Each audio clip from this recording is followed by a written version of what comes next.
السلام عليكم، اهلا وسهلا فيكم صبايا وين ما كنتوا عم تشوفوني. واذا اول مره بتشوفوني كنتوا جداد على القناه وعجبكم الفيديو اتمنى تشتركوا بقناتي وتنوروني.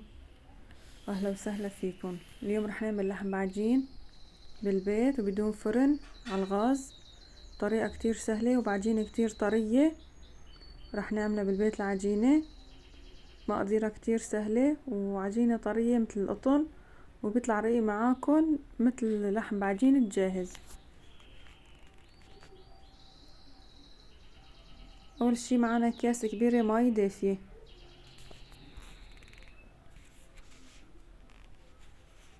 معلقة كبيرة سكر،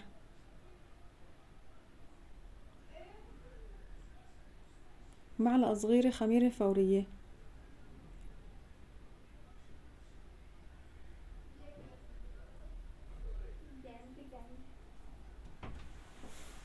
كاسة صغيرة زيت نباتي،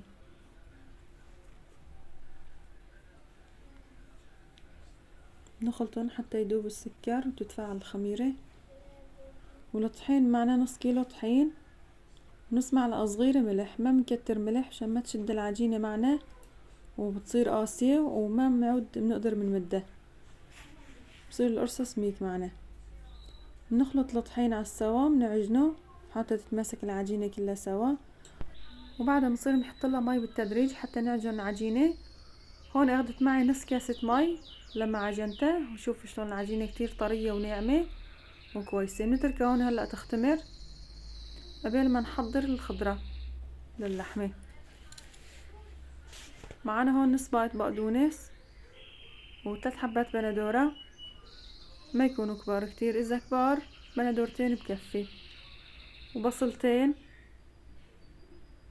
وكم سن توم. نخلطن على السوا حتى تنعم الخضرة كلها. واللحمة معنا نص كيلو، لازم تكون اللحمة مدهنة، اذا اللحمة ما مدهنة بنحط لها كاسة صغيرة زيت. هلا بنتبل اللحمة والخضرة، كاسة صغيرة دبس رمان، معلقة صغيرة ملح، معلقة صغيرة بابريكا، معلقة صغيرة فلفلة حمرا ناعمة، معلقة صغيرة بهار، معلقة كبيرة دبس بندورة،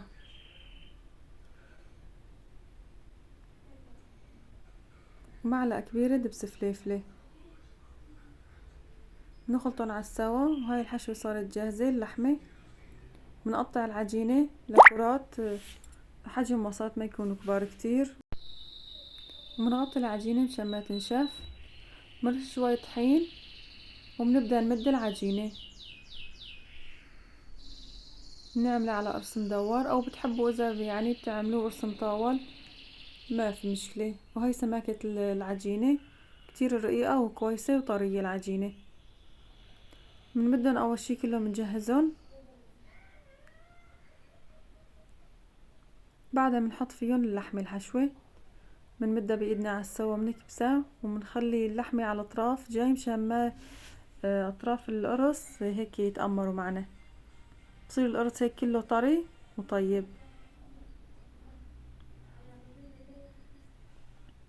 نشيل هلا القرص، نكون هون محمين الطواي على الغاز حاطينه، وهي سخنة بنحط قرص لحم بعجين وبنحطه على نار هادية ما يكون عالي كتير، وبنغطيه حتى تستوي على مهل، هو بخارة هو بسوية كمان.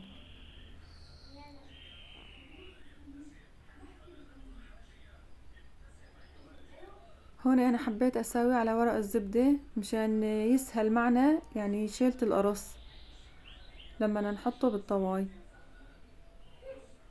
بنقسم ورق الزبدة هيك لمربعات صغار على قد القرص، وبنمد العجينة فيه، وبنشيل الورق الزبدة هو بحاله بنحطه على الطواي كمان، بصير يعني ما انه بدنا نشيله من ورق الزبدة، بصير تحطيه هو ورق الزبدة هيك يعني القرص بضل على حاله وما بعذبك بشيلته، بما انه يعني العجينة رقيقة بتعذب واحد بشيلته، ومشان ما يتشقشق القرص هيك بضل القرص بحاله وبيستوي.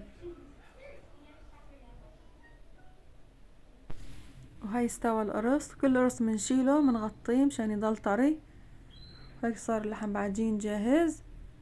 عجينته كتير طرية وطيبة وطلع رقيق معنا، ما صار سميك، وطعمة التبلة كتير طيبة.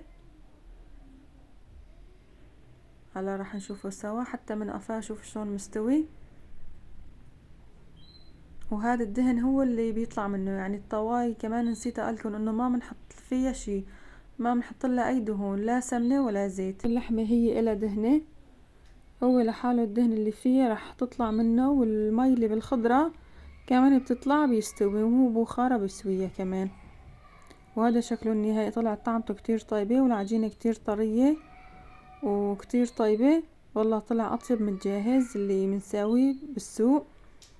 وشكرا لكل حدا وصل معي لنهاية الفيديو، بتشكركم كتير كتير على كلماتكم الحلوة والطيبة، الله يجزيكم الخير يا رب. ما تنسوني من دعمكم وتشاركوا الفيديو مع أصدقائكم. السلام عليكم.